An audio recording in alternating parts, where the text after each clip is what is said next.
JustinFREAKIN gets the minimal votes in the culture. Hey Justin, are you trolling?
We'll see who counts the food.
This is the Troll Patrol, live with JustinFREAKIN.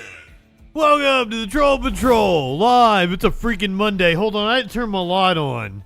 It was like really bright. The sun was shining right in. I had my sunglasses on, and that just ended like seconds ago. So hold on, let me turn the light on.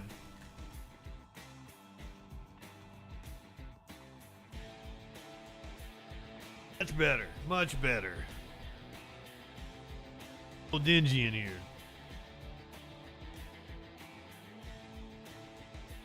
Yeah, you didn't actually see the ad, did you? You just saw that the ad was playing. Yeah, like I tweaked some things in the Twitch settings.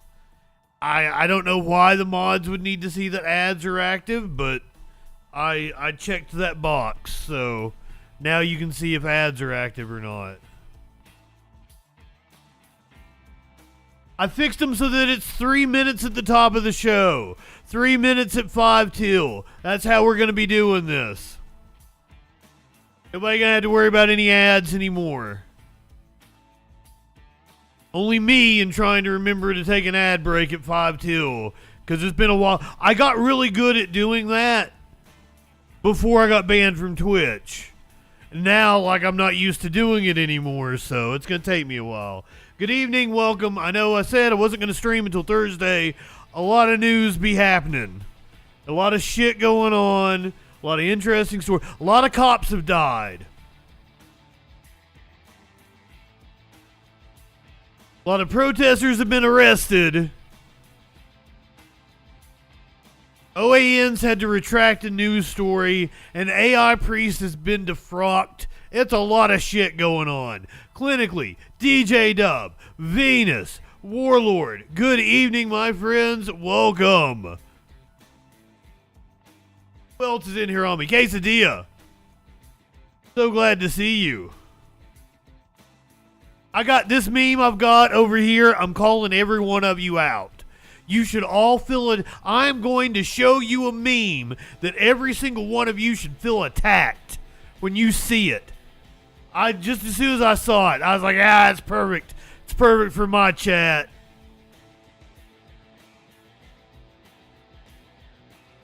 Not high enough for this shit. Every single one of you. I'm calling you all out. And you should feel ashamed of yourselves. I can't wait to show it. It's going to be a lot of fun. We're going to talk about the protests going on across college campuses. Violence at UT Austin. Violence at the University of Georgia. Violence at Emory College. Violence at Columbia. This is we are on the verge of Sparkles singing From a Distance. Remember, Sparkles has promised to sing From a Distance for us when a ceasefire is reached. Apparently, they're very hopeful that Hamas is going to accept this ceasefire. That's what we are hearing. Sparkles, good evening. Tadpole, here is your I didn't reset my drops again. Here's your meme of the day.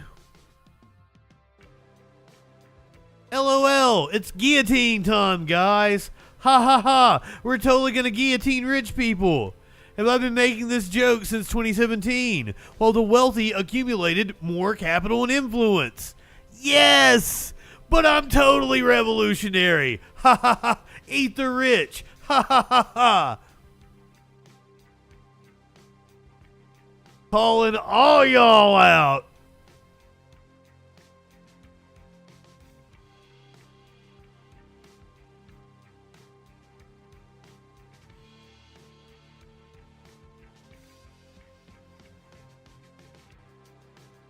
That meme should have a mirror on it.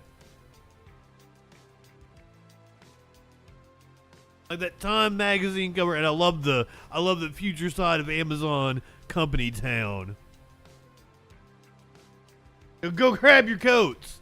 Sparkles, you got your boots on. You've been saying that since 2017. I know that for a fact. I do believe I met you. I met you in 2016, but I met you in real life in 2017. Pretty sure that's how it happened.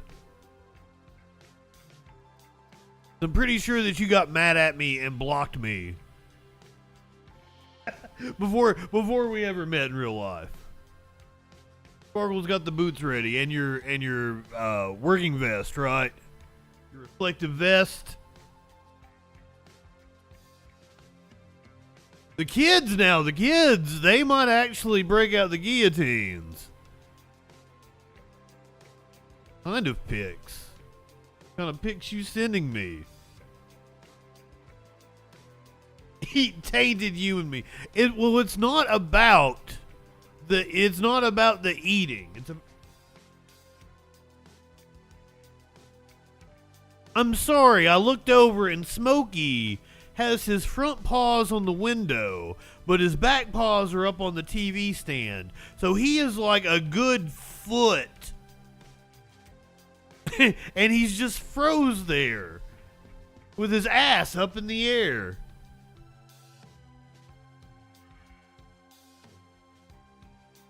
We've got supply chain issues with guillotines.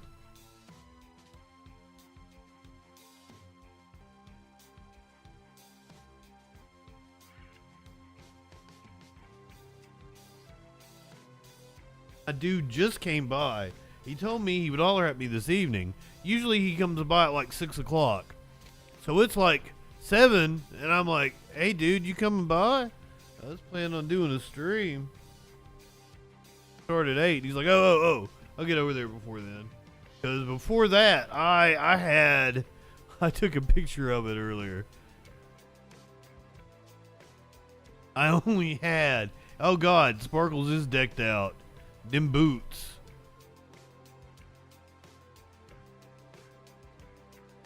All I had left for today. One little, it was about a bowl, I'd say. That's all I had left for the day. When I got up this morning, I messaged my dude and I was like, hey dude, you got me? He's like, yeah, I'll holler at you this evening. I was like, alright. Because if he wasn't gonna come by, I would have smoked res all day and saved that for after the stream. That's kind of my deal. I want the green at the end of the day. If I have to conserve. Shelly, good evening. So I went ahead and smoked my bowl and it was maybe a bowl and a half. I smoked it throughout the day because I knew he was coming. I don't get up until like 11. I'm not smoking my first bowl until about noon. I like to sit down. Sitting cow, good evening. I like to sit down with my coffee. I like to wake up. I like to have a shower first. Wake up, feel what it's like to be sober, then I get stoned. Not a wake and bake kind of guy. You would think I would be. I want to kiss sobriety. I want to know exactly what I also like. I have IBS really bad, and that lasts for the first couple hours of the days. So I like to let that dissipate. And then I'm like, all right, now we can get a little high. I'm also very cranky of a morning. I go to sleep. Like, usually passed out fucking, I hit the bong and eat myself stupid, hit the bong, pass out, and then I wake up at about 6:30, 7 o'clock with heartburn really bad. I love coffee. Coffee's my favorite thing in the world. Purgatorus, Tadpole, good evening. We do have this is a live shot on the campus of Columbia University. I don't know if there is going to be, there is press gathered there.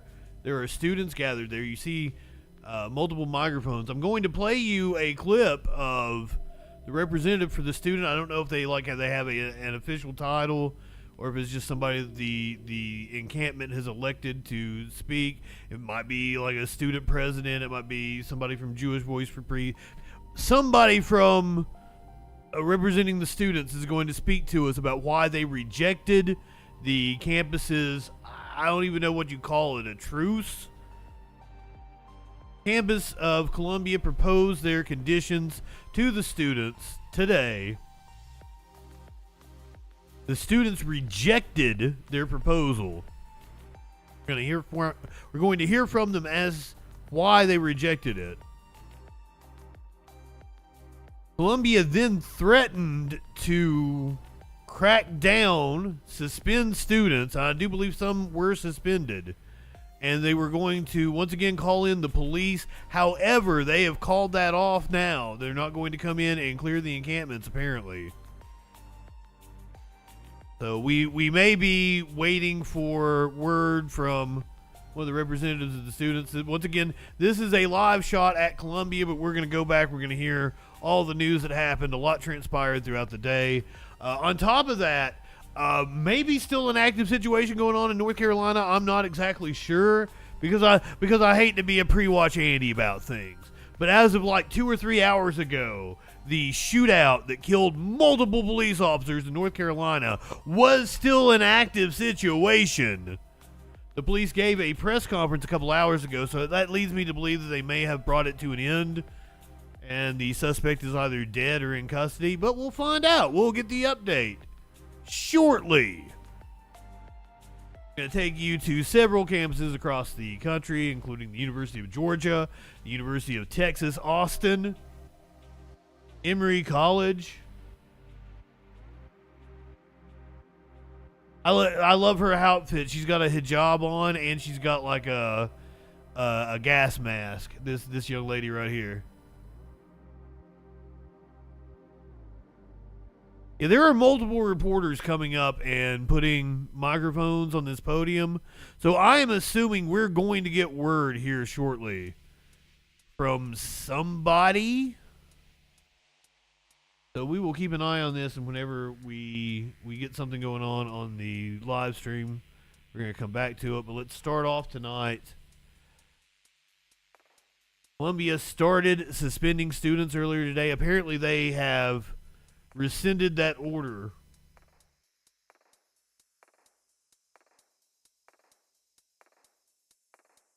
But earlier this afternoon, they did announce the suspension of several students. We are committed to making Columbia safe for everyone, and we want members of our Jewish community to feel safe, welcome, and valued. As the message indicated, But the Palestinians has created an unwelcoming environment for many of our Jewish students and faculty, Arab students, and a noisy distraction that interferes with the teaching, learning, and preparing for final exams of our professors and students. In addition, external actors have contributed to creating a hostile environment in violation of Title VI. As we prepare for commencement to honor our students' achievements, we continue to urge the protesters to remove the encampment and voluntarily disperse so as to not deprive their fellow students of the momentous occasion of commencement. I just want to pause it right there because, like, you want to talk about a momentous occasion? We're witnessing history. That I think I saw somebody on Twitter say that philosophy professor that we played, I think it was last night, it might have been Saturday night, but I'm pretty sure it was last night that we played her getting arrested, I think in Georgia. Like, that's going to be in textbooks.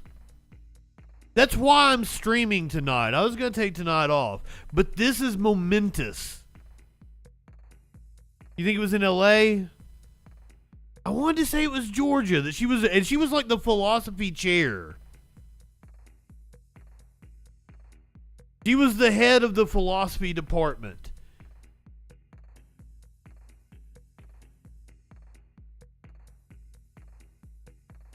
That's going to be shown in textbooks. That clip shown in textbooks. That clip we will have different modalities of learning going forward. It will not just be in textbooks. Woo! Battle Opossum, thank you for the sub, my friend. Emory has had, it's Emory in Atlanta, okay.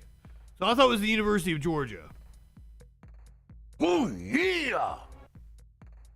Box of some things. Welcome, my friend. Thank you for being a freaking follower. Everyone is more over when they come out of a box. For those reasons, we issued notices this morning to all at the encampment that they will be suspended if they do not leave by 2 p.m. earlier this afternoon. Protesters were informed that their participation in the encampment violates numerous university policies. Students who agreed to leave and sign a form committing to abide by university policies will be allowed to complete the semester. Students who do not will be placed on suspension, ineligible to complete the semester or graduate, and will be restricted from all academic, residential, and recreational spaces. We've begun suspending students as part of this next phase of our efforts to ensure safety on our campus.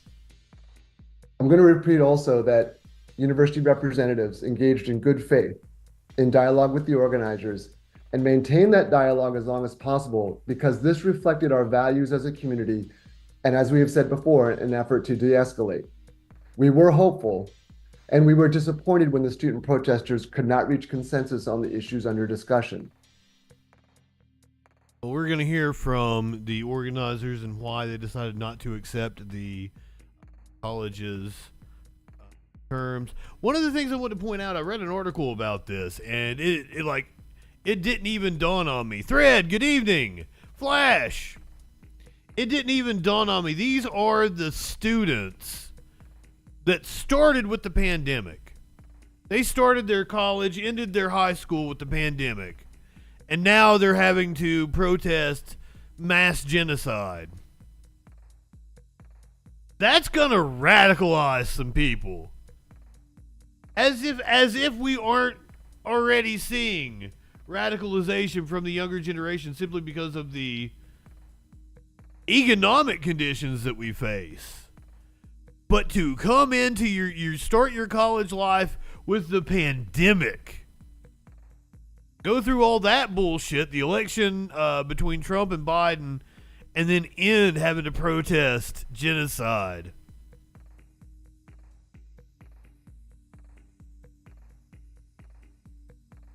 Once again, I'm keeping an eye on the live shot over here from Columbia, but let's hear what the students had to say earlier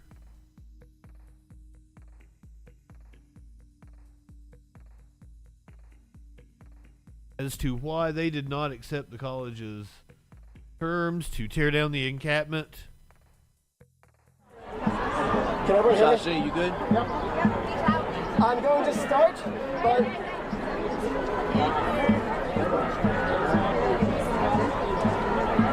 okay, is anybody not ready? I'm not high enough. By reading a statement on behalf of the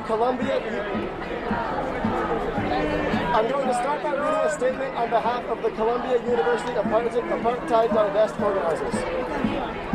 At 10 a.m. Now I will cut away if we get live comments over here. I will cut away from this, but we will come back and listen to it if you want to. On Monday, April 29th, Columbia delegates issued written notices to members of the Gaza Solidarity Encampment, instructing them to leave the encampment by 2 p.m. or receive an interim suspension, including eviction, for students in university housing. Faculty in the University Senate have suggested that the university also has plans to expel and arrest students in the encampment with previous disciplinary notices. These repulsive scare tactics mean nothing compared to the deaths of over 34,000 Palestinians. We will not move until Columbia meets our demands or they are moved by force. Columbia's threat to mass suspend, evict, or possibly expel students with only a few hours' notice violates university rules. Faculty in the University Senate who rejected Columbia's plan because it is illegal, were informed that rules of university conduct will not be applied in this instance because the university has declared a state of emergency to manufacture consent for mass suspensions and evictions. Protesters have been entirely peaceful, and the university has previously agreed. Even the cops have said they are peaceful. Call in the NYPD. This is not stopping Columbia from illegally declaring a state of emergency, which requires Columbia to falsely identify nonviolent protesters as a clear and present danger. Columbia's threats, distributed through flyers, are reminiscent of the flyers the Israeli army launches from the sky to Gazans. Today's threats come after days of fruitless negotiations in which the university refused to seriously consider our demands for divestment, financial transparency, and amnesty for students and faculty disciplined in the movement for Palestinian liberation. Columbia pulled out of negotiations over the weekend by threatening students with a mass campus lockdown and the eviction of every undergraduate from their dorms. It is our position that good faith negotiations are not possible so long as the university attempts to win arguments by weaponizing food insecurity, homelessness, and military attacks as leverage. They have informed the university that they are prepared to escalate their direct actions if the university does not adopt basic standards of conduct for negotiations. The university has repeatedly lied to the public about their so-called concessions in negotiations while refusing our request for more transparency. For example, they propose to share information about their direct holdings, neglecting to mention that these account for only 6.12% of Colombia's $784 million publicly traded investments. They also would not consider bare minimum divestment proposals. For example, to divest from the weapons manufacturers that directly profit off of thousands of bombs that have decimated Gaza, killing at least 34,000 Palestinians thus far. Fuck yeah. Instead of engaging with our negotiators in good faith, the university has done nothing but intimidate protesters in an attempt to disperse the encampment and proceed with the semester as usual, ignoring the ongoing genocide and the institution's complicity in it. We stress that during a genocide, business cannot continue as usual. Today is day 205 of genocide in Gaza. We must take action to end the true state of emergency, Colombia's complicity in genocide. With that, I'm going to turn it over to the amazing people on our negotiation team. No.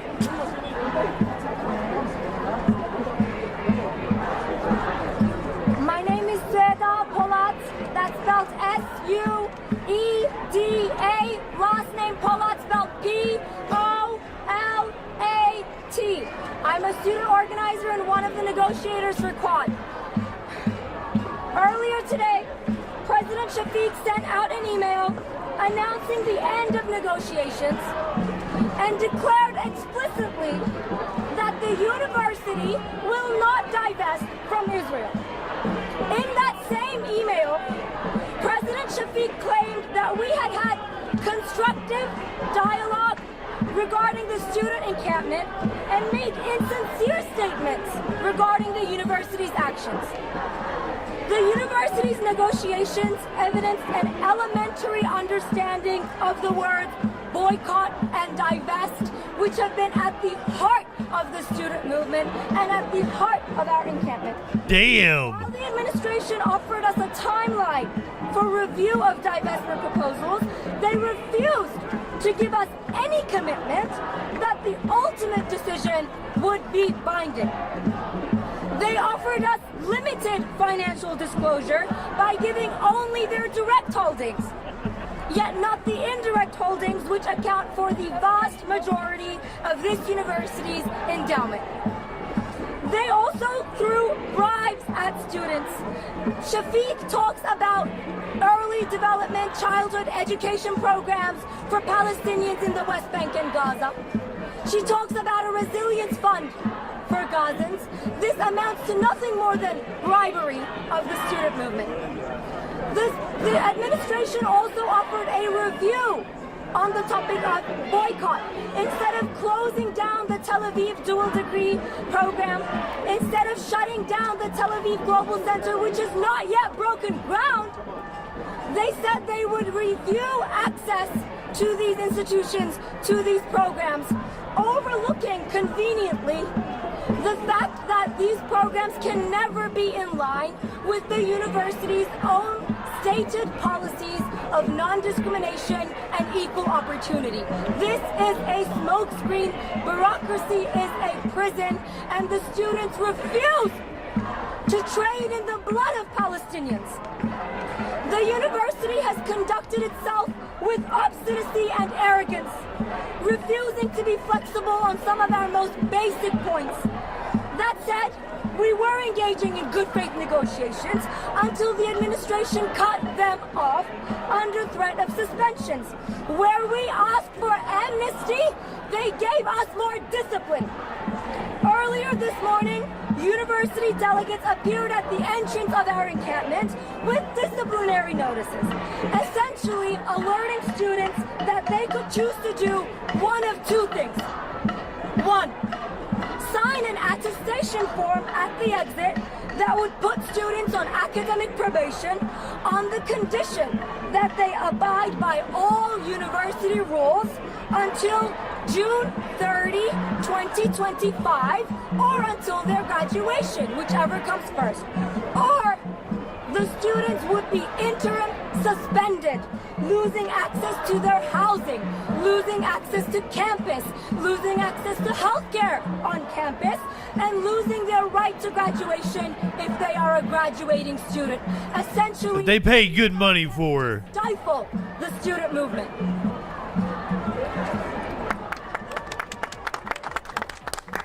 And she was amazing. Again, the notices are yet another intimidation tactic. I think we're getting ready to have something happen over here with the live shot. This was earlier today. This is the live shot right now.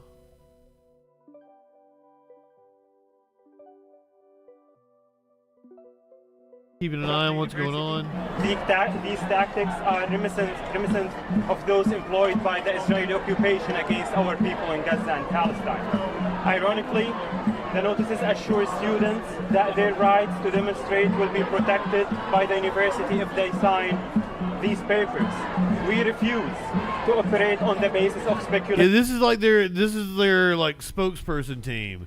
The campus has backed off, so I guess we're probably going to get another statement from them. We want assurances. This encampment is a minor inconvenience compared to the generational shape. Unless this stream is just playing the like a replay of earlier, because it does look awful bright out here. I could have been duped. But it says it's live. Now in Gaza. Throughout the negotiations, the Shafi administration treated this movement as a matter of internal student discipline rather than a movement, or rather than as one of the great moral and political questions of this generation. Colombia's short-sighted political decision making today in the face of a genocide that has stolen the lives of over 34,000 human beings, women, men, babies in Gaza, that has destroyed lineages and heritage sites and universities, will be a stain on its legacy forever. The students on this encampment are a gift to Colombia. We offered to give university back its principles. With all eyes on Colombia, the administration could have chosen to divest in a manner that aligned with its past.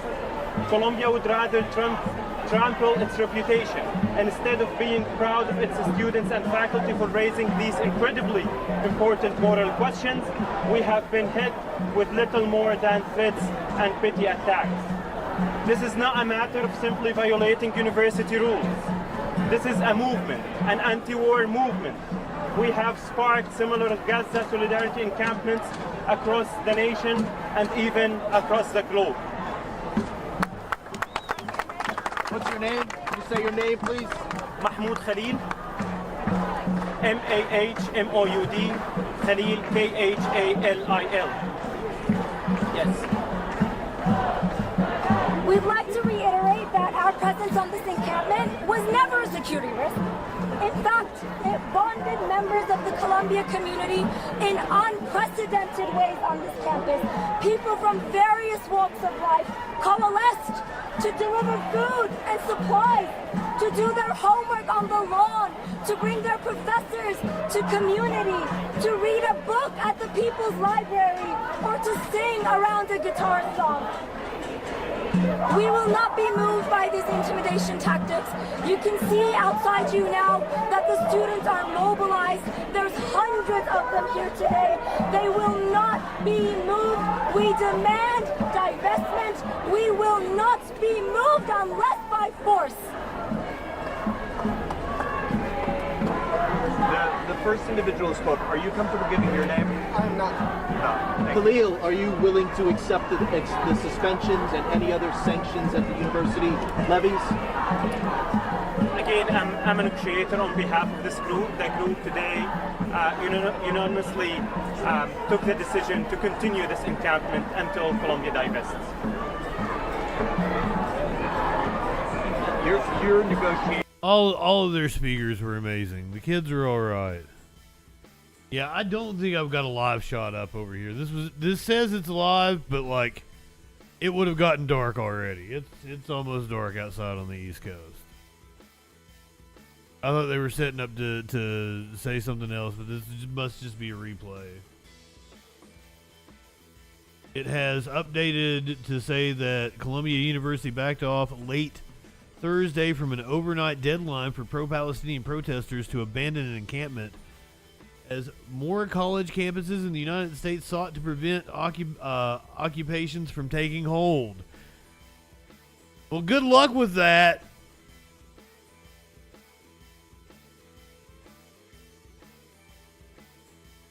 Encampments are popping up all across the country. One of the biggest ones in UT Austin faced a crackdown from police earlier today.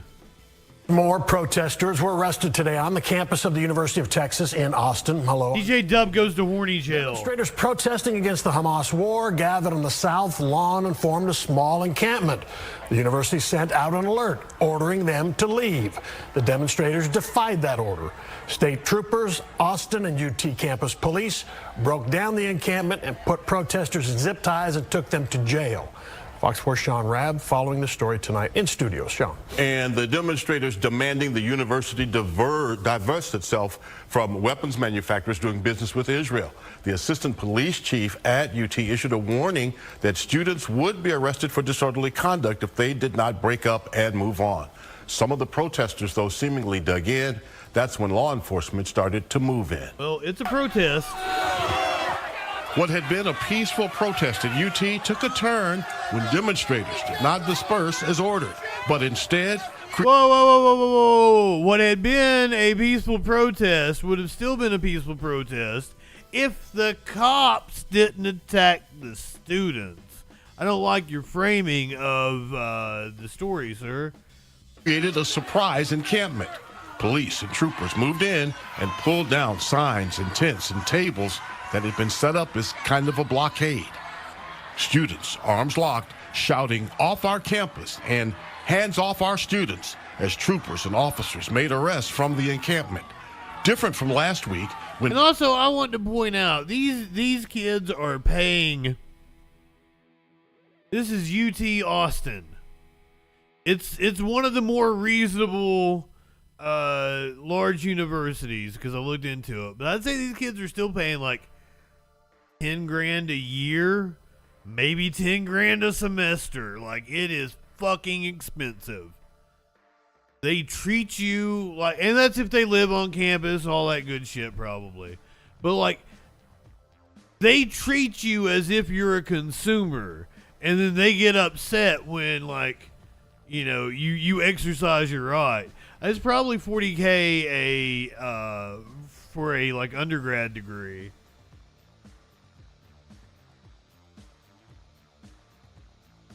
Many were arrested and the protesters were moving.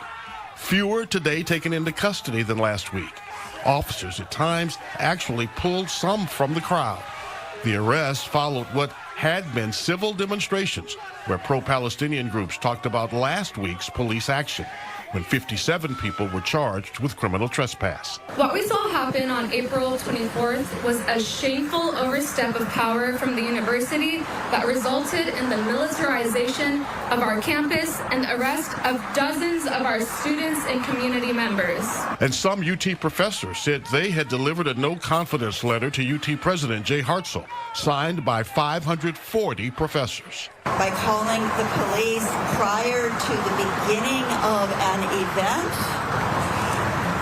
Hartzell preempted their right to free speech and turned what was planned as a peaceful demonstration into a violent confrontation.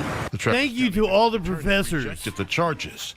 Then the UT president said, peaceful protests within our rules are acceptable, but breaking our rules and policies and disrupting others' ability to learn are not allowed, adding, our university will not be occupied.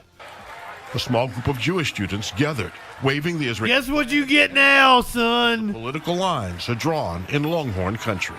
We want a peaceful debate. We want to have these tough conversations. We understand that there are disagreements. You can't have it when you're creating genocidal statements. Now, by some estimates, at least 40 people have been arrested today. Nothing official from campus or Austin police. Most seem to be the students that were inside that kind of pop-up encampment. Troopers made a ring around the group and pulled them out. The semester scheduled to end May 6th. What happens till then? Everyone bracing for more right now, more of what we've seen. The arrests are having the exact opposite effect.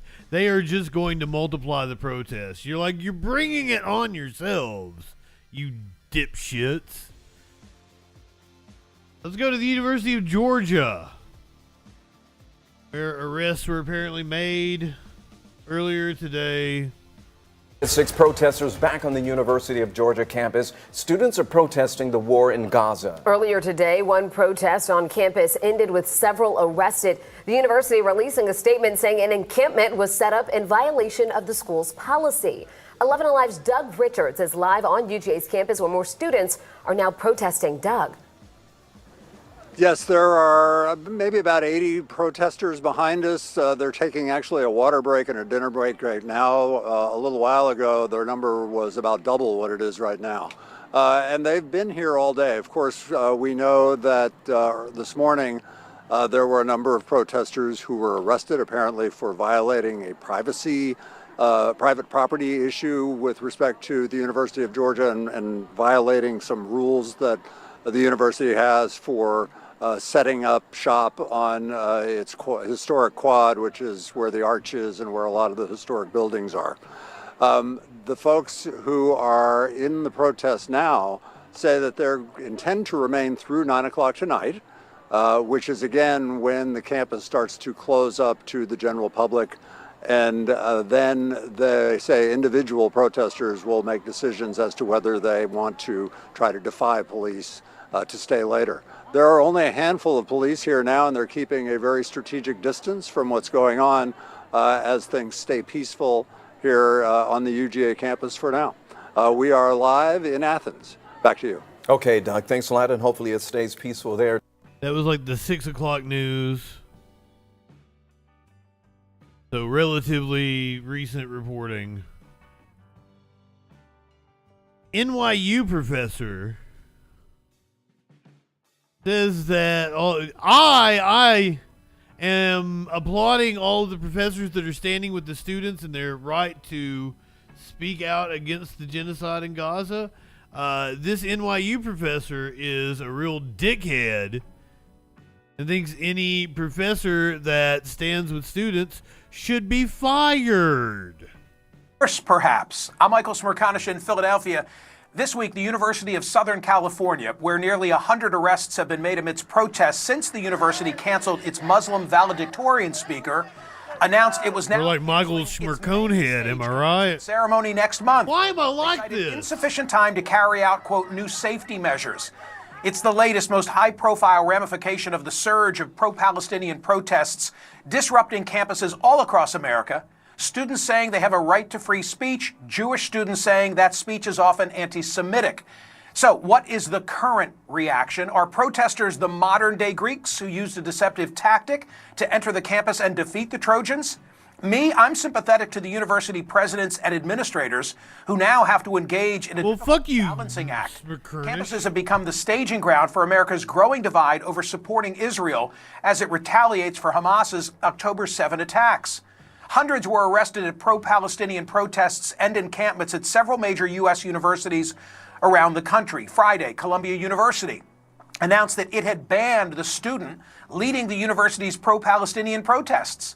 A student spokesperson for Columbia's Apartheid Divest Coalition acknowledged that in a past Instagram video, he had said, quote, Zionists don't deserve to live. Meanwhile, the movement is also proliferating to campuses around the globe, from Paris to Rome to England to Australia. Well, we all say things that we don't mean. Well, Bill Barr was talking about how Donald Trump didn't mean it when he said he was going to kill protesters. He probably wouldn't do it. So, why doesn't this, young punk kid get a pass, huh? American schools suspended classes or moved them online, and some campuses shut down completely. But I say campuses shouldn't close, nor should they permit tents. Tents aren't speech, tents are trespassing. They need to balance those interests, the interests of those who want to protest without hate speech or otherwise inciting violence, and within the rules established by these private universities, balance those interests while ensuring that the university community at large can carry on its functioning. For example, here in Philadelphia at the University of Pennsylvania, the interim president issued a letter to the Penn community on Friday night demanding that the pro-Palestinian protesters on campus disband their Gaza Solidarity encampment immediately because of alleged legal and university policy violations, adding that anti-Semitic graffiti on the statue in front of College Hall will be investigated as a hate crime. What anti-Semitic graffiti? I went to the Penn campus. I wanted to see for myself. It's my alma mater for law school. Nobody seemed awake as I walked around the encampment. Had they been, I wanted to ask somebody, how many of you are students? I'm most sympathetic to the students, especially the seniors, who right now should be enjoying the last month of class and camaraderie, but are instead fearful, forced to study remotely, and now denied the pomp and circumstance that they've earned. And keep this in mind, any member of the college class of 2024 was likely a high school graduate in the spring of 2020. Back then, there were no traditional commencement exercises on account of COVID. So first, what somebody think of the children? An act of cowardice is robbing them of graduation. Act of cowardice? USC, the administration first... Hold up, Smear Cornish. Risking your professional career, risking being doxxed by these right-wing ghouls out here. There is nothing cowardly about standing up and protesting for a cause that you... Even if you disagree, Smear Cornish, you can't call it cowardly to put everything on the line to stand up for a cause that you believe in. Fuck you, Smear Cornish. Lenny, good evening. Minty Treasure, good evening. Capitulated to complaints about the controversial views of its valedictorian and then compounded its error by canceling other main stage commencement speakers, including director John Chu and tennis legend Billie Jean King, before canceling the main commencement altogether. I'm also suspect as to whether this is completely organic. This week on CNN, I saw an interview with a self-described 66-year-old gentleman who was drawn to the campus. This is a good day to go to jail, as Martin Luther King said. I can't believe they're going to start locking up senior citizens. I'm 66, and somebody had to come and support these young people. They're not alone.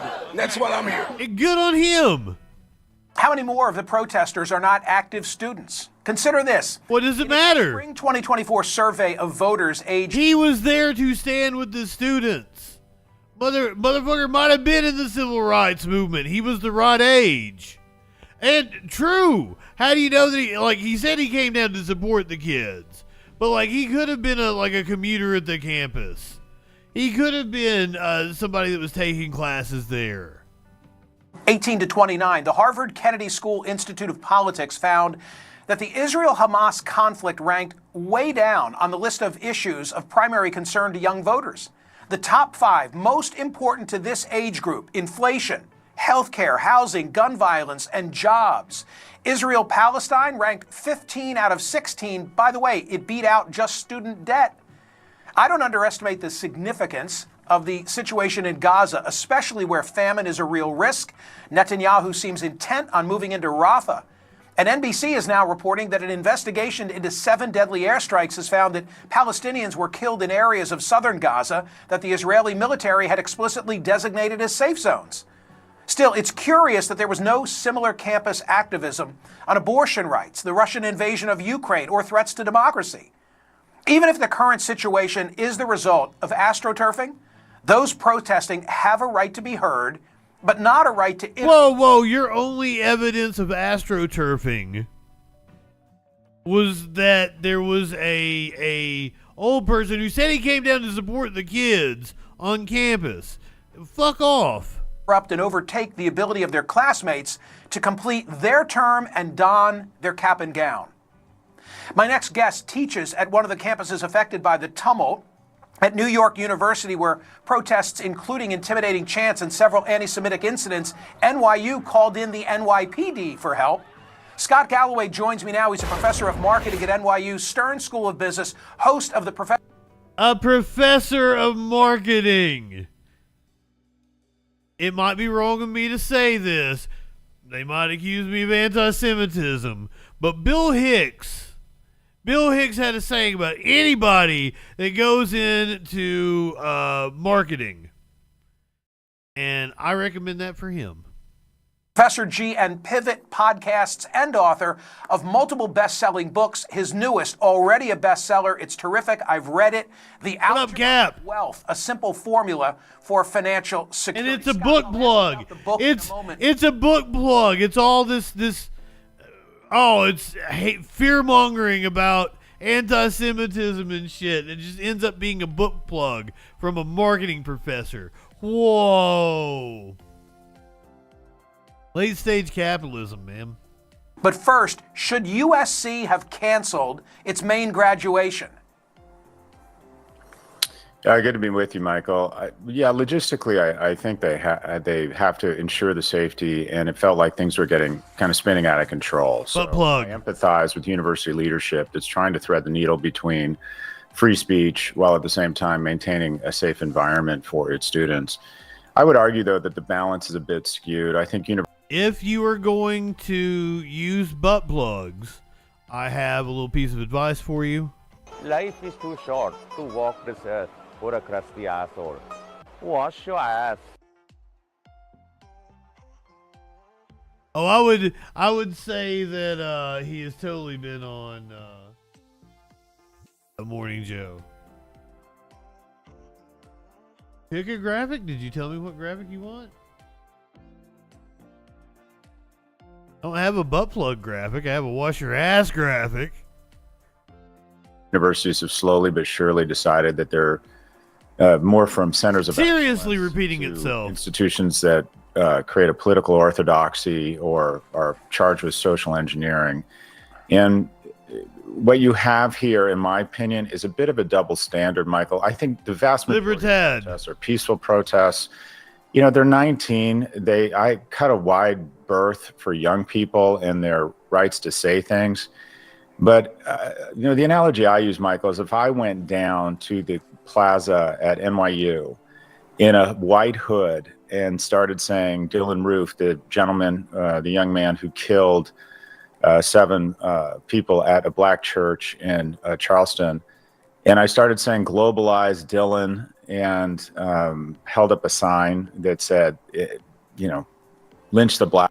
This might not be a popular opinion, but I think he has a right to do that if he ain't harming anybody at the moment. And I would say that the ACLU would say he has a right to do that. The ACLU has defended Nazis before because, you may not like their speech, but you should indeed defend their right to say it. And he did indeed compare them to Klan members, which is fucking wild. Blacks, for example, or some sort of hate speech like that.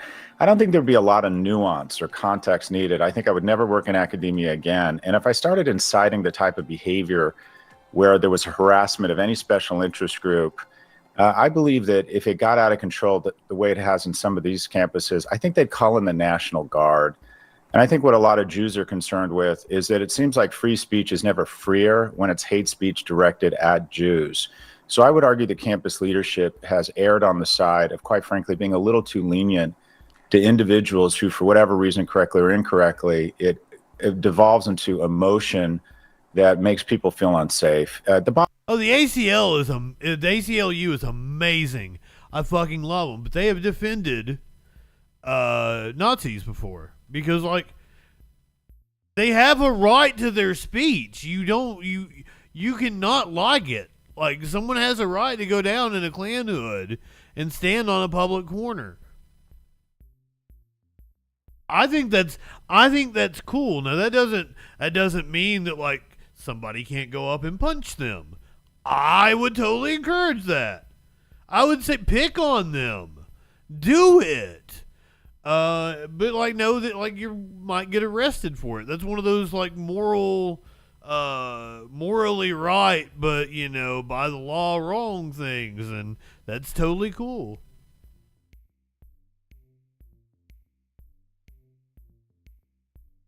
I love the ACLU. It's one of my, anything that provides legal service to people that need it is a cause that's near and dear to my heart.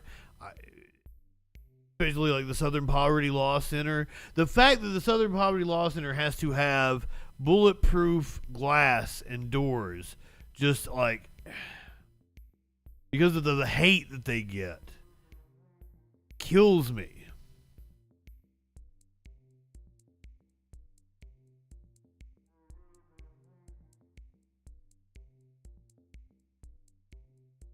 Let's do this real fast.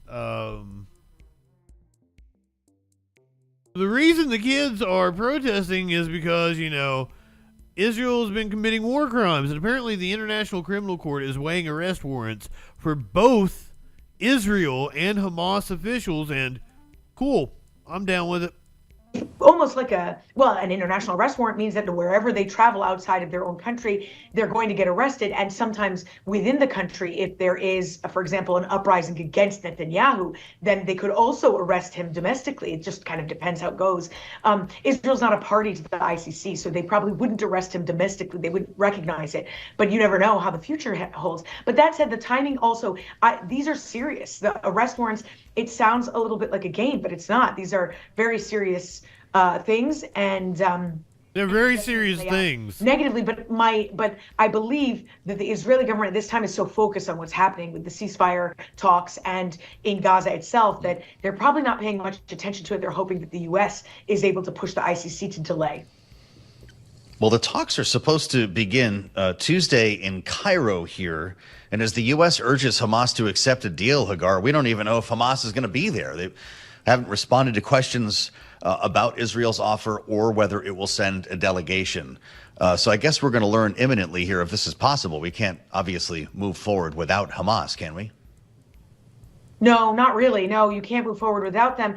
But that said, Israel is holding in its hand a very large stick, and that stick is going into Rafah. And they've made it very clear that they're not going to hold back, no matter what the U.S. or other international partners say about their desire to go. Which is fucked up. Hamas battalions and cells. There are not Hamas battalions in Rafah.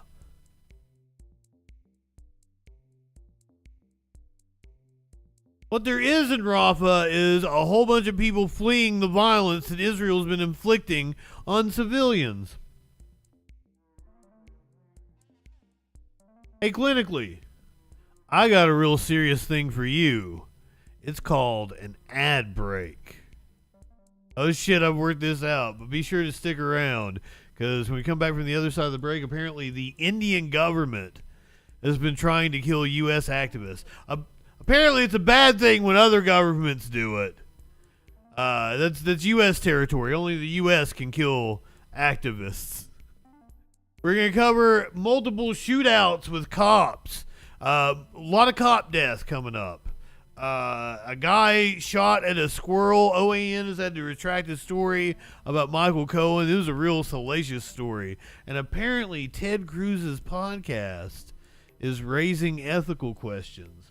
All that and a lot freaking more on the other side of the break here on the Troll Patrol Live. Twitch gets a 3-minute break. Let me see if I should be able to hit a break for YouTube. It tells me to try again. I don't even know. I'm trying to control the breaks on YouTube. I always used to automate them. I'm not going anywhere. I'm going to get a little more high. We'll just wait for everybody to come back. I got it fixed up to where it's just like 3 minutes at a time.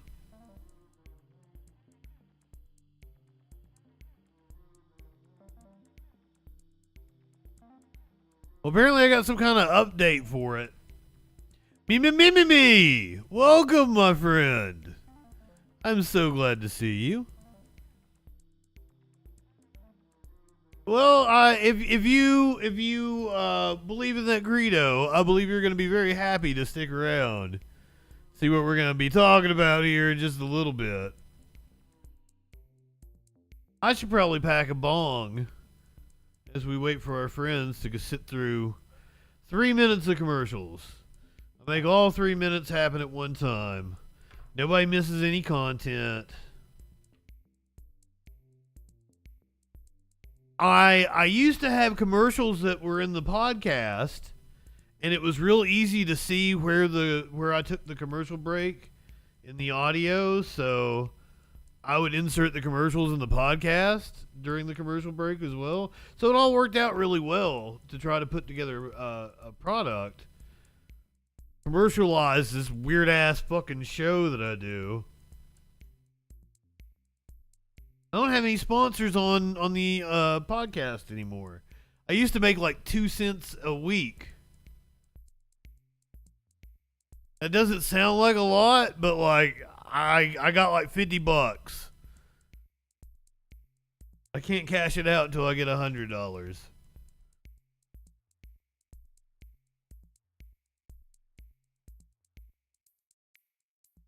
Holy shit! We might have to not move off of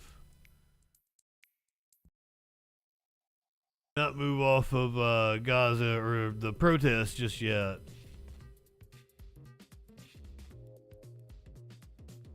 Apparently, moments ago, Zionists threw a backpack full of mice into the UCLA encampment. Are they gonna? Well, they're cute little mice, at least.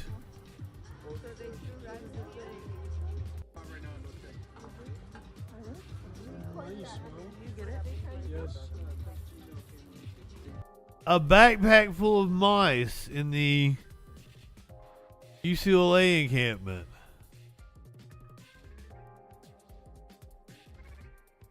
Was it a Hinkle tweet?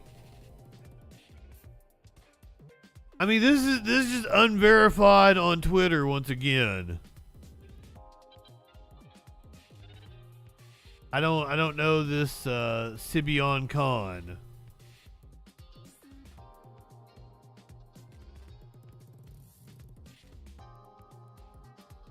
But that's wild. It's supposed to throw a backpack of mice. Twitter is a cesspool. God damn, but like I also love it. That's where the weird shit, the fucked up shit is posted. Yeah, I fucking at least they're mice. Hey, they're not gonna scare you, but nobody's scared of fucking some little cute mice. You shouldn't throw a backpack full of them, assholes. India has increasingly seen its stature grow on the world stage. Led by populist Hindu Prime Minister Narendra Modi, the world's... And we are coming up on a election in India that we will be keeping an eye on. However, Modi is going to, once again, just fucking steamroll everybody back to power. Biggest democracy has grown its economy and its geopolitical influence. But an investigation by the Washington Post adds new evidence to allegations that India is also trying to murder some of its critics, even on American soil. William Brangham has more. According to the Post, on the eve of Modi's first state visit to America, members of his government spy agency were plotting to kill an American citizen in New York. Sikh separatist leader Gurpatwan Singh Panun has been highly critical of Modi's government. And while the plot against him was foiled by U.S. law enforcement, it's opened a window into just how audacious the Indian government is becoming. Pulitzer Prize-winning reporter Greg Miller helped break this story, and he joins us now from London. Greg, thank you so much for being here. Could you just tell us a little bit more about this plot? Who were the plotters, and tell us a little bit more about who they were targeting? So the plotters are operatives within the Indian Intelligence Service, its spy agency, which is known as the Research and Analysis Wing. Now, of course, the spy agency is very closely controlled by Modi and his inner circle and national security advisors. So the targets are part of a broader community, religious community of Sikhs who are regarded by the Modi government as a threat, as disloyal, as enemies of the sort of Hindu nationalist state that Modi is focused on building. So the two targets that we spent our story focused on were kind of leaders of an effort to revive a largely dormant campaign to create a separate state, a separate place for Sikhs in northern India. This was something that sort of traces back to the 1980s when there was a lot of, many thousands of people were killed, but sort of went quiet for many decades since then, but has flared back up since Modi came to power. The idea of a foreign government attempting to kill a U.S. citizen on U.S. soil, I mean, I used the word audacity. Does that seem like the right word to you? How did they feel that they could and should? It's audacious indeed. Such a thing.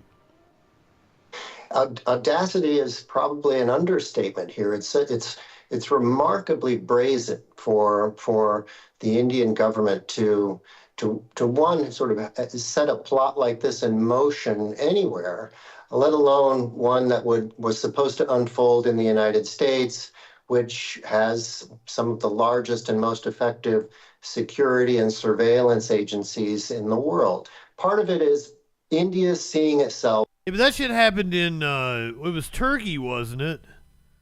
And like fucking Erdogan, he's a snake in the grass, so I'm sure there's plenty of people you can bribe to do some shit.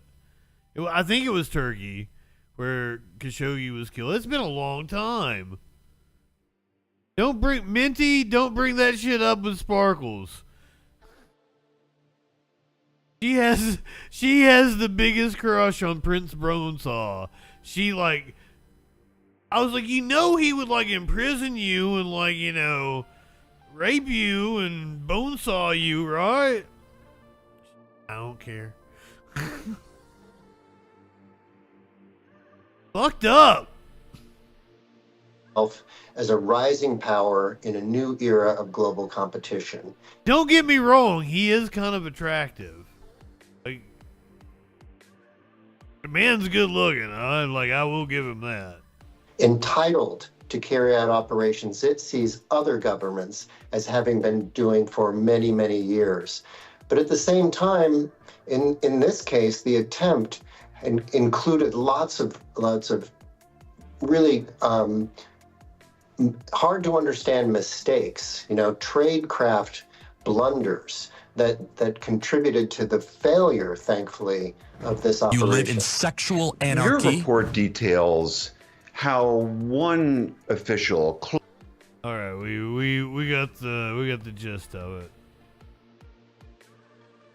I might have got a message that makes me kind of want to, get through this a little quicker. I don't know what it like springtime, man. Looking for a little hee cat. Oh, I'm sorry. I've been listening to a lot of Promise since the concert. Oh, content warning.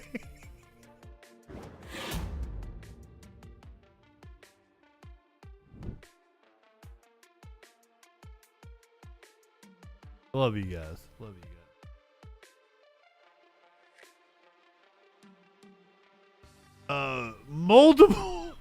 Multiple police officers were struck by gunfire. We have several deaths. I'm probably gonna have to get you a more up-to-date rundown of what went on, but this was like the most detailed with the most video that I could find. Yes, I belong in horny. Oh, I'm giggling too hard. I can't pull off any horny time. Tweet we received from CMPD, their official latest update was that the U.S. Marshal's Office task force, which is comprised of officers from multiple agencies, was conducting an investigation in the area of the 5000 block of Galway Drive when they were engaged by active gunfire from a subject. Multiple law enforcement officers have been struck by the gunfire and are being transported. Three cops are dead. 5 were wounded. to the hospital. The CMPD SWAT team is currently on scene.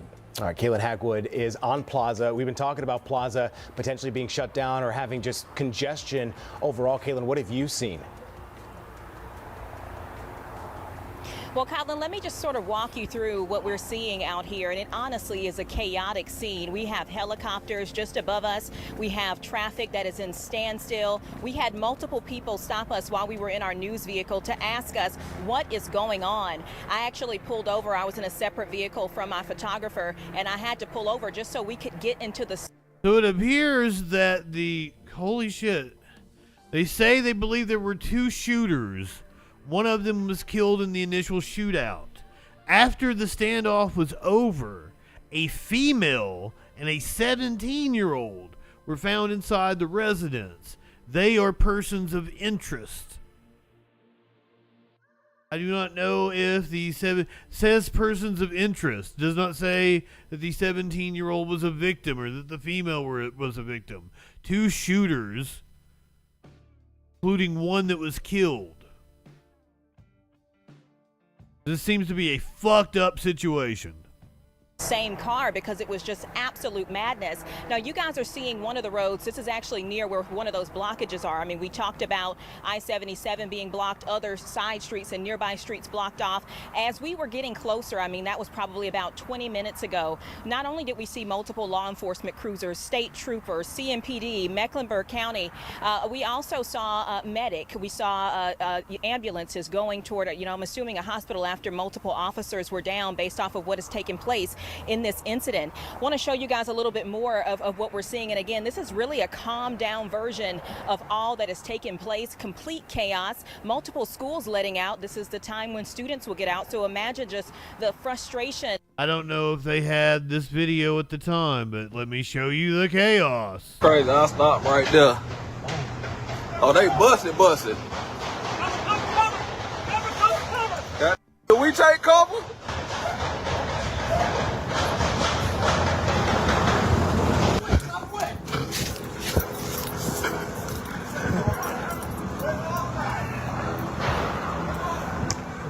Well, they still shooting, boy.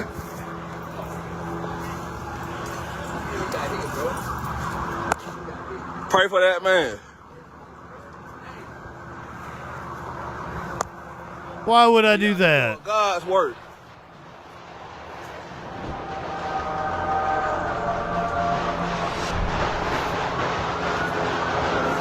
Holy shit! That's like hundreds of shots fired. Like, I want to go back to the beginning and see exactly what happened here. Crazy, I'll stop right there. Oh, they busted. Do we take cover?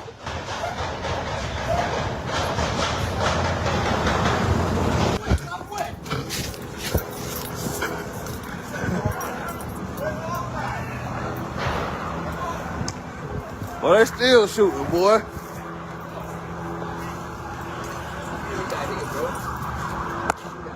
Pray for that man.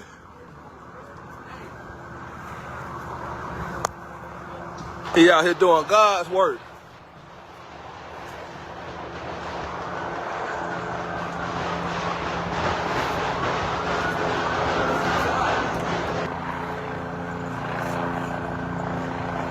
It's crazy because I want to walk all the way over there. Look at this shit, man. Look.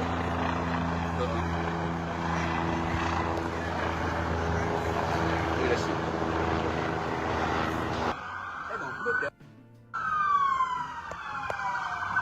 Fragwitz. That's a good question. That's a very good question. If he was doing God's work, why did God let him get hit? He get in the car. Well, he get in the car, they gonna bust that out open. I don't think he can get out of the house though. I think that's what it is. I think he barricaded in the house. Yeah. Look right here. He need to beat him. Huh? I don't know. Queen City News. Oh, let me go back to the... and worry and concern among parents, as a lot of those kids, you know, they get out, maybe they walk home or they walk. Well, this is your type of show, Purgators. And just seeing masses of kids and these large amounts of law enforcement officers. We saw one of those medic. They do buses. They have buses for mass casualty events. Now that doesn't necessarily mean that there is a large mass casualty event, but what we know now at this point is that multiple officers have been injured. So when you see things like that, we saw the SWAT team as we were coming in, and again, just absolute chaos and confusion from folks wanting to know what exactly happened. Where we are on the plaza, and again, I can't get any closer, but I can see on my maps multiple red areas, so that kind of shows you where the traffic is blocked off, right? That Galway Drive, where everyone has been talking about, the area where this incident started, if you look on the map, you don't even actually see, and now there's some type of smoke that we're smelling coming from near where we are standing. So it's pretty soon we're gonna move. I'm not entirely sure why that is, but I will say nearby where that smoke that we're smelling, again, the plaza right here, I don't know if you guys can see that haze, but nearby this area is where all of this has taken place. But Galway Drive, where the... So once again, this was a report from earlier in the day, but we can go to... Chief of the Charlotte Mecklenburg Police Department confirmed 3 members of the U.S. Marshals Fugitive Task Force were killed in a shootout Monday while serving a warrant in East Charlotte. 5 law enforcement officers, including 4 with the CMPD and another agent with the task force, were also wounded in the shooting. At least 1 suspect was found dead at the scene, police confirmed. Chief Johnny Jennings said the suspect was wanted for possession of a firearm by a felon and that the suspect used a high-powered rifle in the attack. Well, that begs the question now. Why wouldn't they have been expecting him to use a high-powered rifle against them in the attack?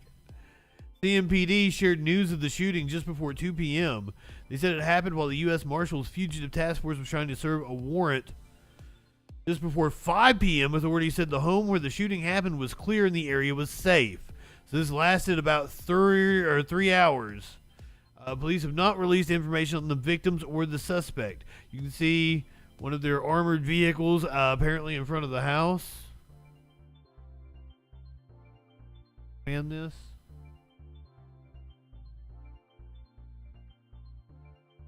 There we go. There we go.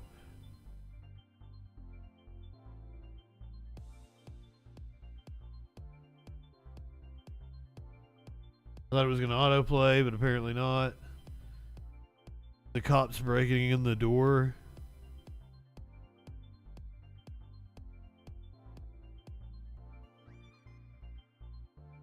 Huddle before they went. This looks like the SWAT team. God damn, how many of them did it take?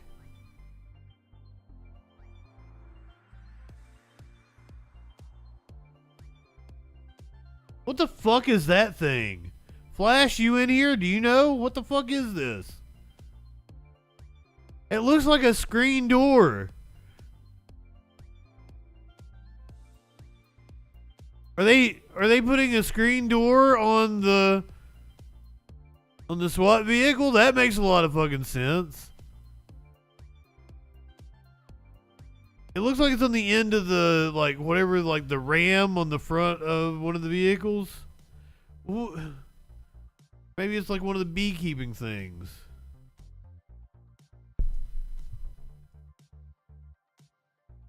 Come on, brother. Lay the fuck down. Ah. Yes, I love you too, Smokey. You guys don't understand when it's in the morning and I'm wanting to cuddle with this asshole. Nope.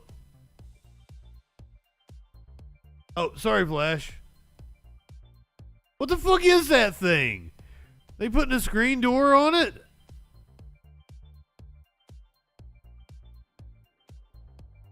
Jeez.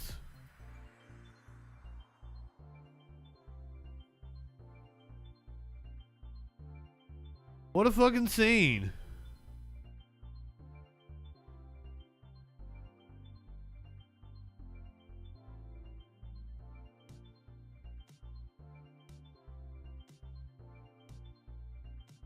Afternoon with a task force of U.S. Marshals and other law enforcement agencies, all at that one residence there on Galway Drive, the 5000 block. Hunter Signs continuing our team coverage now. He's live at the staging area near that scene to walk us through the timeline before and after shots were fired. Hunter? Scott and Erica, this all started at 1:30 this afternoon when the U.S. Marshals Task Force was serving that warrant just about a mile away from where we are. They've said 2 shooters. Admiring the bravery and the heroism that so many officers. The other shooter was either a female or a 17-year-old. From Chopper 9 that was over that scene for possibly both. Channel 9 was overhead as dozens and dozens of CMPD officers and federal agents descended on this scene, knowing many of their own were shot. CMPD tells us early this afternoon a U.S. Marshals Task Force was working an investigation at this home on Galway Drive when they were shot at. We're told multiple law enforcement officers were hit and rushed to local hospitals. Around 2 o'clock this afternoon, from Chopper 9, you could see an armored truck in the front yard. Officers on the side of the house, their main priority, getting to their shot colleagues while trying to stop the threat.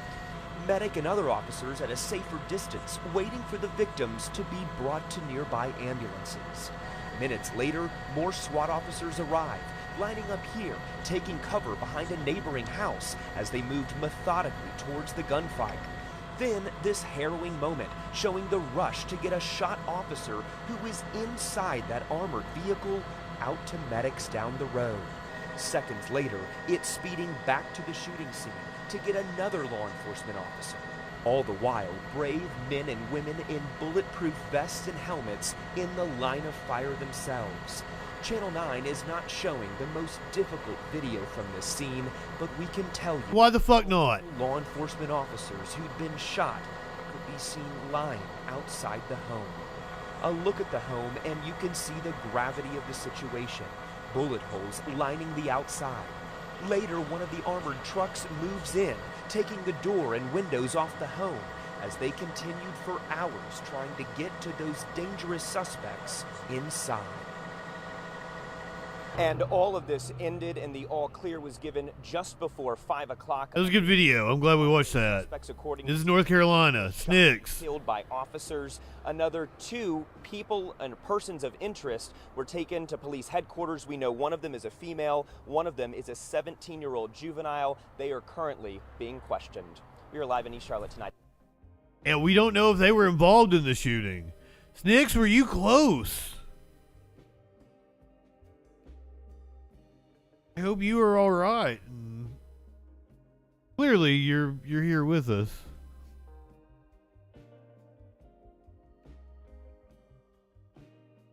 What a wild situation, though. I can't wait to find out exactly what happened. Wow, a mile from you. Jesus, I'm sure you got caught up in the traffic if you had to go anywhere. Guess what, peeps? If you like stories like that, I got another one for you. That's not even the only fucking standoff that killed cops in this country. Here, just another day in mass shooting. USA. Right now, 3 Kenner police officers are recovering after being shot during a tense standoff near the parish line. One of them just released from the hospital. This support for them is really pouring in from fellow officers, deputies, even regular neighbors from across the state. The BDSU's Ariel Brumfield joins us now with details on some of those victims. Ariel. Well, like you said, Randy, that good news is that all of those officers are now home recovering. The suspect, 31-year-old Matthew Lathers, he was shot dead by police yesterday, but he shot 2 people yesterday morning, and that's how that SWAT row started, and things escalated and obviously turned deadly. Now, we have updates from Kenner investigators. They say that Lathers shot those 2 people on Farm Street who were on their way to church. One victim, a 62-year-old, was shot in the arm, and the second victim, a 44-year-old, was shot in the abdomen. Now, police say they had been looking for Lathers since Tuesday. Oh, I'm sorry. I thought 2 cops died in this. Apparently, just 3 were wounded. Lathers was identified as the alleged gunman who shot and injured a 56-year-old man during a robbery. We're told Jefferson Parish deputies held the SWAT role at a home on Farm Street and tried to negotiate Lathers to come out for 8 hours. Investigators say that eventually officers did go inside the house. Lathers opened fire, shooting 3 officers before he was shot and killed by a JPSO sniper. A sniper! They brought a sniper out on him. Now, we're also told we're going to be getting some updates from Kenner Police, and just a bit, we'll keep you updated as we know more on this investigation.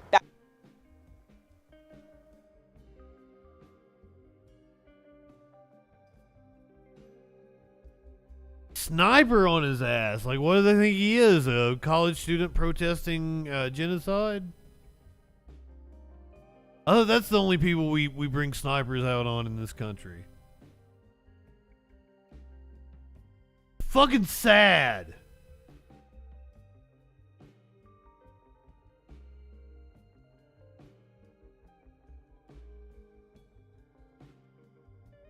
Go to the New York Post. Drake. I wasn't paying attention, Fragwitz. You know, now that you mention it, it kind of doesn't seem like she was cute, but like, I don't even remember what she looked like now. Because I'm always doing like 5 fucking things. That was cute. And also, like, I'm trying to like get through this because, like, you know. Licensed gun owner fires at a raccoon that chased him. Looks like he's got a fucking mask on. It was open season for one wild raccoon on the streets of Queens after the masked animal messed with the wrong gun owner on Sunday morning. Fur-raising footage showed. This is not your animal video, and I don't believe the raccoon was hurt. This unidentified man took aim and shot multiple times at a raccoon in broad daylight from point-blank range as it walked along the sidewalk in front of a Springfield Garden house around 10:30 a.m. Video shows the shooter wearing a hoodie and a hat pull the trigger before jumping back in the driver's seat of the SUV. NYPD patrol cars were seen in front of the home on 223rd Street in another clip obtained by the Post. The shooter rattled off multiple gunshots during the surreal ordeal, but it's unclear if the wildlife nuisance was struck. Raccoons are not a nuisance. He shouldn't own a gun. Apparently the shooter has not been charged yet. Where's your video at, New York Post?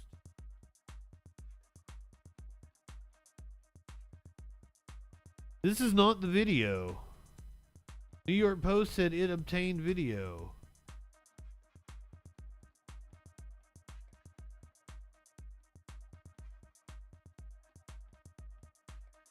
I am let down by the New York Post.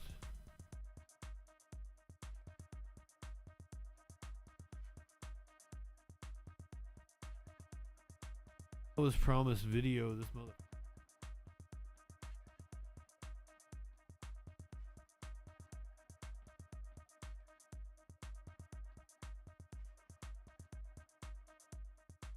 I'm upset that I got no video.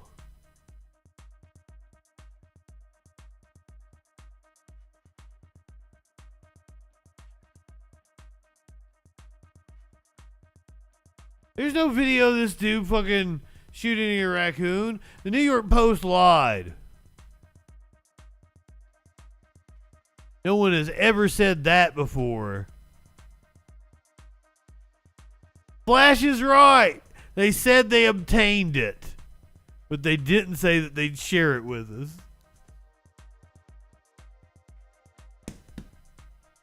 us. Oh, goddamn. Speaking of tabloid fucking useless rags, OAN. Can you call it a rag if it's broadcast media? If it's not a newspaper? I just thought about that. A rag kind of implies that there's like a figurative thing that you can use as a rag. OAN retracts false story. about Donald Trump's former lawyer. Is that like one of those things where like I'm not gonna go. God damn it. OAN retracts false story about Donald Trump's former lawyer Michael Cohen. Let me make this bigger because it's really fucking small. One America News Network has retracted a story that claimed Donald Trump's former lawyer, Michael Cohen, had an affair with porn star Stormy Daniels. Wow, I can't believe they did that. Cohen, who is expected to be a key witness at Trump's hush money trial, had hired Justin Nelson of Sussman. That's the lawyer I want. I want Sussman.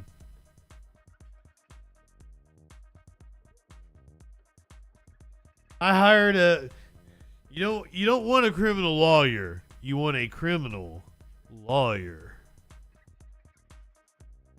Sussman Godfrey, the lead attorney in Dominion Voting Systems lawsuit and $787.5 million settlement with Fox News. On its website, OAN said that today has retracted the March 27th article entitled Whistleblower. Avenatti alleged Cohen-Daniels affair since 2006. Pre-2016 Trump extortion plan. And has taken it down from all sites, removing it from all social media. This retraction is part of the settlement reached with Michael Cohen. Mr. Avenatti has denied making the allegations. OAN apologizes to Mr. Cohen for any harm the publication may have caused. It sounds like some jury tampering. I am also so hungry. I should have ate some food before the stream.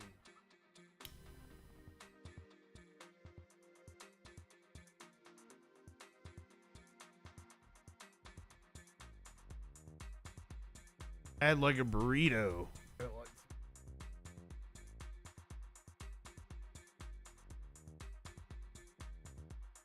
I am starving right now. I am also starving for seeing Ted Cruz get his comeuppance. Now, in the past, I've been told I have to put up a content warning before I show Ted Cruz's face. I am hungry and thirsty. Okay, here's the thing: is I've had other people, like try to what you call booty call me, but like specifically like this, like oh no, I would like to do this one, yeah.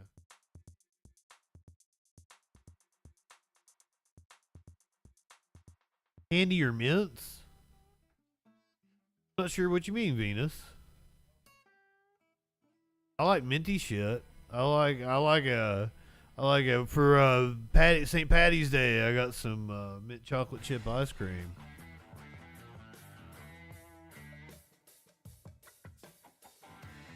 Oh, I always eat. I'm in Justin world. I'll go eat if I'm hungry. Like I know what you mean, but like I don't have any anything like that.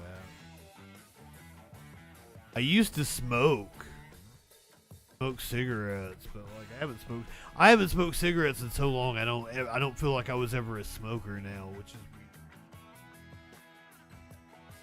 weird. Anyway, apparently Ted Cruz's podcast has some underhand. The cooking show I had an idea for is Comfort Food. CUMFORT. Comfort food. And I want to do it with a woman who's topless. I'll take my dick out if that like sweetens the deal. I want it to be X-rated. I want it like I'll put it on Pornhub or something. I'm serious about this, by the way. I've been touring with this notion. I was going to put content on OnlyFans. I was going to do like an uncensored. We watch some like fucking wild ass shit, but you can't do violence on OnlyFans. You also can't do pee on OnlyFans. That's weird. Get with it, OnlyFans.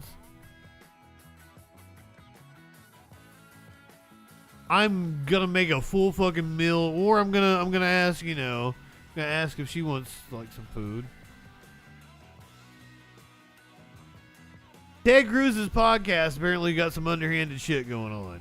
As we have noted many times on this show, Texas Republican Ted Cruz seems to have one foot out of the door of the U.S. Senate. He's turned his powerful elected position into essentially a part-time job while he focuses his efforts on more satisfying work. Of course, I'm talking about his podcast, The Big Comfy Chair with Ted Cruz. The senator records 3 episodes a week, which is not nothing. Certainly sounds like a lot from a senator from the second most populous state in the country in the middle of a tight race for re-election. Now, beyond the weirdness of devoting so much of his time to his side hustle, Cruz's podcasting habit raises some serious ethical and legal questions. I mentioned pee, didn't I? I especially want to pee in Dan Crenshaw's eye pussy. I might have a little fetish for it. Who is actually producing the program, and what is happening to the money it generates? Well, we have some fascinating new answers. Back in 2022, Cruz partnered with iHeartRadio, the #1 syndicator of U.S. radio programming, reaching 245 million people each month. iHeart would bankroll the whole operation, although Cruz aides and iHeart executives didn't provide details of the deal. The Crenshaw thing isn't really a kink. For the rights to the podcast. Not really sexual. It's a kink. That was a murky but important issue considering the Senate's strict rules on outside employment. You can't just have another job. There are whole pages about this in the Senate Code of Conduct. So how do you get around that? As we recently learned, you pay Ted Cruz's super PAC rather than Ted Cruz himself. As the Dallas Morning News explains, since March 2023, the pro-Cruz Truth and Courage PAC has received a series of increasingly larger payments from iHeartMedia Management Services, Inc. that total more than $630,000. That's about a third of the total amount of money the PAC reports raising since the beginning of 2023.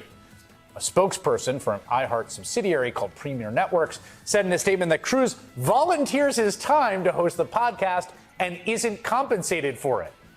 She further explained they sell advertising time for the podcast, and the money being directed to the Truth and Courage PAC is, quote, associated with those advertising sales. Now, when a local news outlet confronted Cruz with this information, the senator got very defensive. So if an entity which employs lobbyists is giving hundreds of thousands of dollars a year to your re-election efforts, how can you say you're not being compensated? You know, it really is sad what's happened to the media, which is the media exists right now seemingly to parrot left-wing Democrat attacks. The group that brought that attack is a left-wing Democrat attack group. Makes sense he's touching. Democrat attack. May well attack Democrat. Campaign finance lawyer explains. Independent super PACs are barred from coordinating with candidates and campaigns they support. Candidates are also limited in how much money they can solicit for super PACs and are prohibited from soliciting corporate donations to them.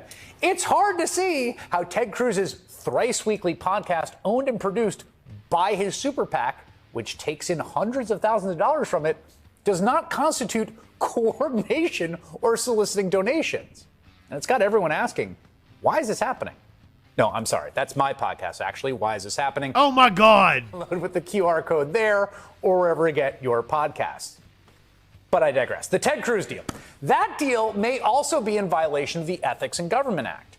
In fact, the Campaign Legal Center filed a complaint with the Senate Ethics Committee asking to investigate whether Cruz is disguising speaking fees as payments to a super PAC in violation of the law and Senate rules. So, not only is Ted Cruz's podcasting habit weird, I think a little insulting to the 30 million Texans he represents. You can listen to the Troll Patrol on Spotify, appears to be a Apple serious Podcasts. and campaign finance scandal in the making. Oh, whoa. Kind of ended abruptly on me. All right, here's the story everybody came for. I don't think there's video, though, unfortunately. An AI priest was quickly defrocked after giving users oddball answers and taking confessions like a real clergyman.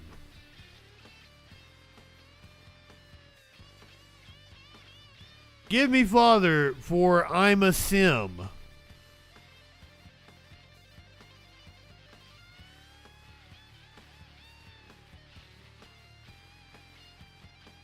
We're reading from the New York Post. I am an ordained minister. I am the minister of mischief. An AI priest was defrocked just days after its inception, after the chatbot repeatedly claimed to users that it was a real member of the clergy and performed sacraments. Father Justin, I'm just now seeing that, by the way. Universal Life Church, indeed. Father Justin is a handsome, gray-bearded, 3D animated parish priest in a cassock intended to answer users' questions about Catholicism. It was launched by the San Diego-based Christian group Catholic Answers on Monday as an and this would have been last week, as an interactive educational tool, but the AI insisted it was a real priest living in Assisi, Italy, according to tech website Futurism. This is what Father Justin looks like.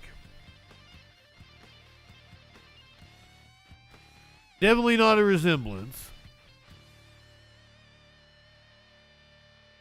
Go in peace, my child, and sin no more, Father Justin concludes their interaction. The self-proclaimed new media messiah, no, that's me, real priest also took a hard Catholic stance on sexual issues, according to its interaction with Futurism. The Catholic Church, it told us, teaches that masturbation is a grave moral disorder. Father Justin told another user that they could baptize their baby in Gatorade. After several concerning interactions of the AI taking on the identity of an actual authoritative priest, President of the Catholic Answers, Christopher Check, announced on Wednesday that Father Justin will no longer be a member of the clergy, but instead, just Justin. We're never just a Justin. We chose the character to convey a quality of knowledge and authority, and also as a sign of respect that all of us at Catholic Answers hold for our clergy, Creek said in a statement. Many people, however, have voiced concerns about this choice.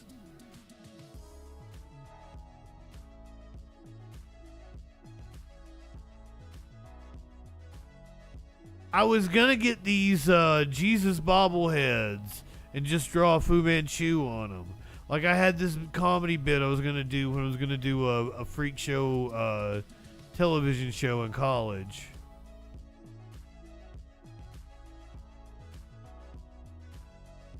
I didn't even have an animal video lined up. Hold on.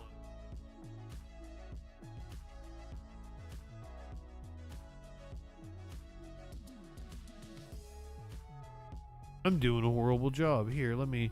She was so cute. I think I played her my first night back. So not everybody saw her.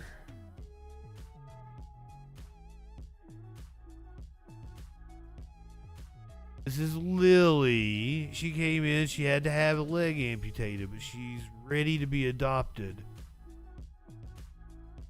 And she is such a happy... She came in, she had puppies that she had to nurse, and she had a leg injury that didn't heal properly. Ow, Smokey. So they couldn't do the surgery until the babies were old enough. I guess because, like, you know, because she had to nurse them or whatever. So that's why the leg had to come off. She's so happy. She is adorable. Look at that smile. It warms my icy heart. Do I have doggy sound? Happy dog, get my happy guy. Oh, just a happy guy. Oh, just a look at that. Ah, shit, that's so gonna get like flagged on everything. I think the dude singing said Guy. It said Lily. And the story was that she had to nurse. Happy Guy. Misgendering Lily. The proud mama, too.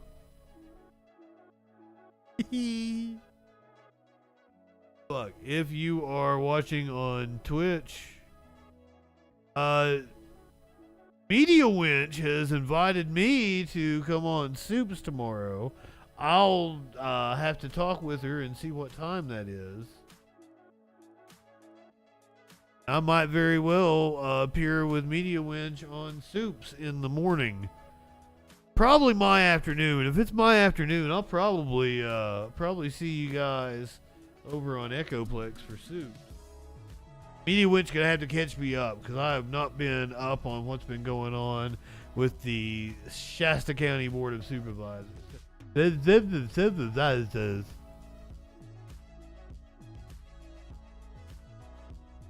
So she'll have to explain everything to me and catch me up.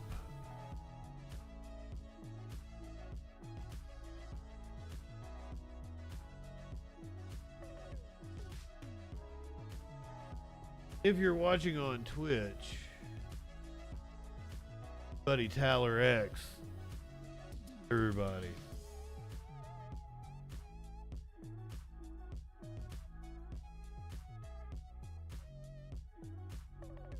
Always fuck it up, or maybe it autocorrects it. I don't know. Go ahead, light one up, tip one back. It's all right to have a little fun before you hit the sack. I am JustinFREAKIN. Maybe I'll see you again sometime later in the week. Maybe on Thursday. Who knows? Who knows? I was gonna do a fucking around stream one of these nights. We'll listen to some music. We'll watch some concerts. That's what we'll do. Peace out.